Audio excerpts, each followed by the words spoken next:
જય ગણેશ। હું છું નરેશ એસ્ટ્રોલોજર અને આજનો આ વિડીયો છે કુંભ રાશિ માટે 2017નું વર્ષ કેવું રહેશે તેના અંગે। સૌથી પહેલાં આપણે જોઈએ કે આપની રાશિમાં કયા ગ્રહ ચાલે છે, આપની રાશિથી નજીક કયા ગ્રહ ચાલે છે। આપણે તમામ મોટા ગ્રહોનું ફળકથન જોઈશું આજના વિડીયોમાં। સૌથી પહેલાં અમે આપને જણાવી દઈએ કે જો આપે આ ચેનલ સબસ્ક્રાઈબ ના કરી હોય તો સબસ્ક્રાઈબ કરી લેશો, કારણ કે આ જ રીતે અમે આ ચેનલ ઉપર નવા ફળકથન આપીએ છીએ। યુટ્યુબની આ પ્રથમ ચેનલ છે જેની અંદર અમે ગુજરાતી, હિન્દી અને અંગ્રેજીમાં ત્રણેય ભાષાઓમાં અમે ફળકથન આપી રહ્યા છીએ। આપના જન્મના ચંદ્રની જો કુંભ રાશિ હોય તો આ ફળકથન આપને અસર કરતા છે। જો આપના જન્મના સૂર્ય પણ કુંભ રાશિમાં હોય, એટલે કે અંદાજે આપનો જન્મ 15 ફેબ્રુઆરીથી 15 માર્ચની વચ્ચે થયો હોય અને જન્મના જો સૂર્ય આપના કુંભ રાશિમાં હોય તો પણ આ ફળકથન આપને અસર કરતા રહેશે। અને જો આપના જન્મના સૂર્ય ચંદ્ર બંને કુંભ રાશિમાં હોય તો આ ફળકથન આપને જબરજસ્ત અસર કરતા રહેશે। જોઈશું આજના વિડીયોમાં આપના રાશિમાં ચાલનારા ગ્રહ કેતુ ગ્રહ અંગે। તો કેતુ ગ્રહ આપના જન્મના ચંદ્ર ઉપરથી પસાર થઈ રહ્યા છે। જન્મના ચંદ્ર ઉપરથી જ્યારે કેતુનું ભ્રમણ હોય ત્યારે ગ્રહણ યોગ કહેવાય છે। આવી ગ્રહણ યોગવાળી માનસિક પરિસ્થિતિમાં, ગ્રહણ યોગની સ્થિતિમાં કોઈ પણ નિર્ણય ઉતાવળે લેવા હિતાવહ નથી। સાથે સાથે રાહુ આપના 7મા સ્થાનમાં ચાલી રહ્યા છે, એટલે કે જે પણ જાતક વિવાહિત હોય તેમને દાંપત્ય જીવનમાં અને જે પણ જાતકના બિઝનેસ ભાગીદારીમાં ચાલતા હોય તેમણે ભાગીદારીમાં વિશેષ સાચવવાનું રહેશે। રાહુ અને કેતુનું આ ભ્રમણ 18 ઓગસ્ટ 2017 સુધી છે। 18 ઓગસ્ટ 2017 પછી રાહુ આપની રાશિથી 6ઠ્ઠા સ્થાનમાં ચાલશે અને કેતુ આપની રાશિથી 12મા સ્થાનમાં ચાલશે। કેમ કે રાહુ અને કેતુ હંમેશા ઊંધા ચાલતા હોય છે, તો રાહુ આપણા 6ઠ્ઠા સ્થાનમાં ચાલવાના કારણે આપને રોગ અને શત્રુ પર વિજય આપનાર બને છે, તેમજ મોસાળ પક્ષથી આપને લાભ પણ થાય એવી શક્યતાઓ બને છે। અને કેતુ આપના 12મા સ્થાનમાં ચાલે છે। કેતુ ગ્રહનું 12મા સ્થાનમાં ફળ સામાન્યતઃ શુભ નથી, એટલે કે ખર્ચ આપને વધારે થાય એવું બની શકે। સાથે સાથે આપને આંખોની વિશેષ કાળજી લેવાની રહેશે અને કોર્ટ કચેરી ઇત્યાદિ કોઈ કાર્ય આવતા હોય તો તેમાં વિશેષ સાવધાનીપૂર્વક આગળ વધવાનું રહેશે કે આપને નુકસાન ના થાય। બીજા ગ્રહોનું આપણે ફળકથન જોઈએ તો આપણે જોઈએ શનિ ગ્રહના ફળકથન અંગે। તો શનિ મહારાજ આપની રાશિથી 10મા સ્થાનમાં ચાલે છે। 26 જાન્યુઆરી 2017 સુધી શનિ ગ્રહ આપના 10મા સ્થાનમાં છે। કાર્યક્ષેત્રમાં શનિ મહારાજનું ભ્રમણ આપના માટે બહુ જ શુભ છે। નવા સાહસ કરાવશે, આપના નવીનતમ કાર્ય ગોઠવાય અને કાર્યક્ષેત્રે આપની ધીમી પણ નક્કર પ્રગતિ થાય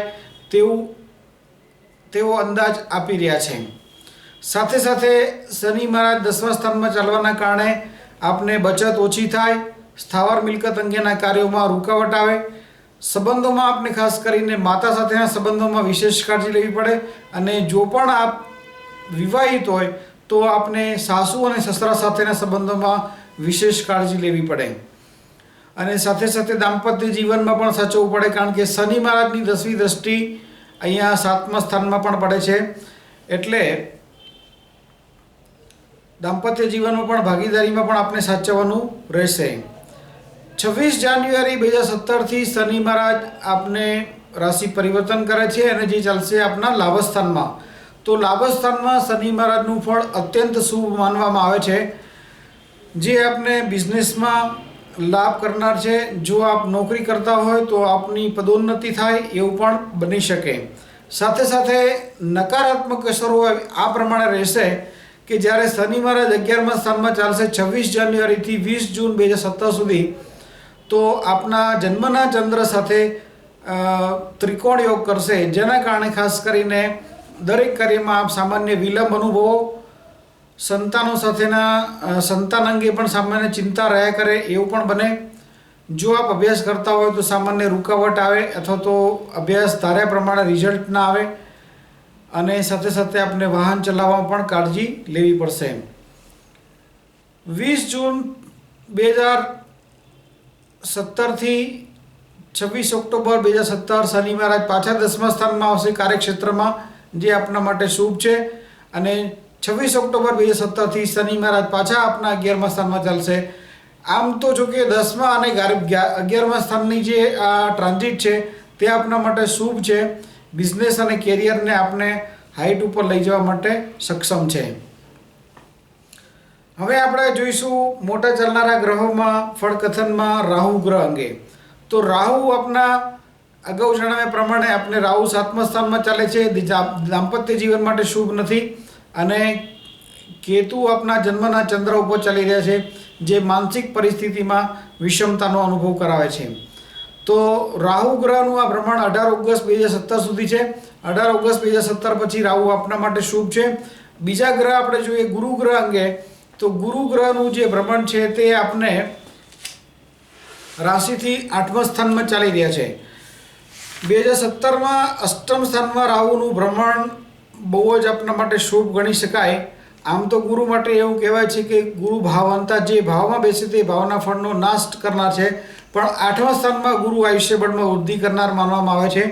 અને સાથે સાથે ગુરુની જે દ્રષ્ટિ પડતી હોય છે તે બહુ શુભ હોય છે, જેના કારણે ગુરુની જે દ્રષ્ટિ 12મા સ્થાનમાં પડે છે, જેના કારણે આપણે પરદેશ સાથેના સંબંધોથી લાભ થાય, મોટા ધાર્મિક યાત્રા પ્રવાસ થાય, યા તો મોટા વિદેશ પ્રવાસ થાય, કુટુંબ સુખ ધન સુખમાં વૃદ્ધિ થાય અને મકાન વાહન સુખમાં પણ વૃદ્ધિ થાય, તેવા સંકેત ગુરુ મહારાજ આપી રહ્યા છે.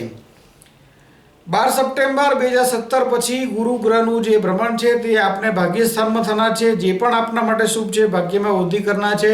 અગાઉ જણાવ્યા પ્રમાણે મોટા ધાર્મિક યાત્રા પ્રવાસ થાય, વિદેશ પ્રવાસ થાય, નવા સાહસ કરાવે, નવા સાહસથી લાભ થાય, પ્રણય સંબંધોમાં સફળતા મળે.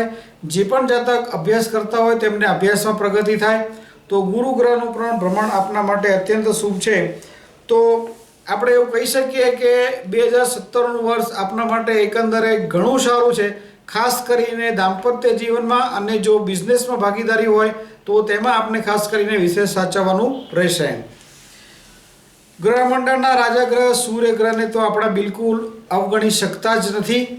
તો કયા મહિના ખાસ કરીને આપણે સાચવવાના રહેશે 2017માં તે આ પ્રમાણે છે.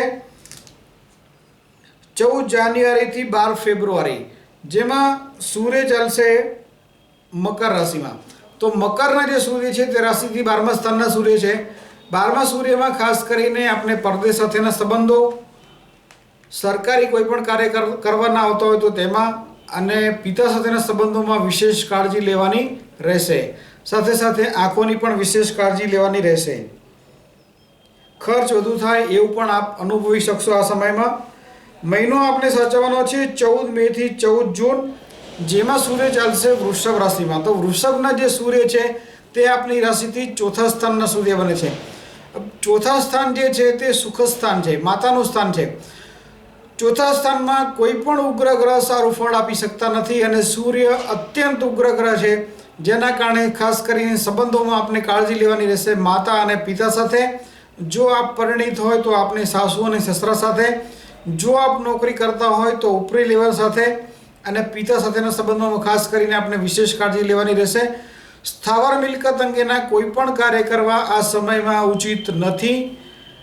જો અનિવાર્ય સંજોગોના કારણે કરવા પડેવા હોય યા કરવા જ પડેવા હોય તો બહુ સમજી વિચારીને આગળ વધવું. જો આપ હૃદયના દર્દી હોય, જો આપ હાઈ બ્લડ પ્રેશરના દર્દી હોય તો આપને તબિયતની વિશેષ કાળજી લેવાની રહેશે. જે સમય છે આપના માટે 14 મેથી 14 જૂન. અને મહિનો આપણે સાચવવાનો છે 16 સપ્ટેમ્બરથી 17 ઓક્ટોબર 2017, જેમાં સૂર્ય ચાલશે આપની રાશિથી 8મા સ્થાનમાં. 8મા સ્થાનના સૂર્ય પણ, અને એ પણ પાછા નીચ રાશિના સૂર્ય, 16 સપ્ટેમ્બરથી 17 ઓક્ટોબર, જેમાં સૂર્ય ચાલશે કન્યા રાશિમાં. તો કન્યાના જે સૂર્ય છે તે રાશિથી 8મા સ્થાનના સૂર્ય બને છે. 8મા સ્થાનના સૂર્ય આપના માટે શુભ નથી.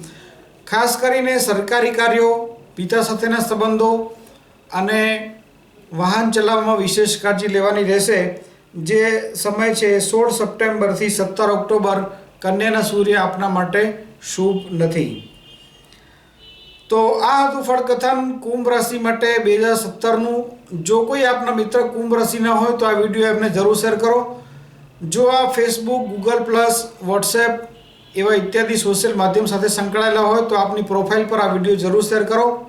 કોમેન્ટ્સ કરો ચેનલ પર, કોમેન્ટ્સ કરો વિડીયો પર, સબસ્ક્રાઇબ જરૂર કરો અને આપના મિત્રો અને સ્નેહીઓને પણ સબસ્ક્રાઇબ કરાવો ચેનલ. આ વિડીયો જોવા માટે અમે આપના આભારી છે. જય ગણેશ.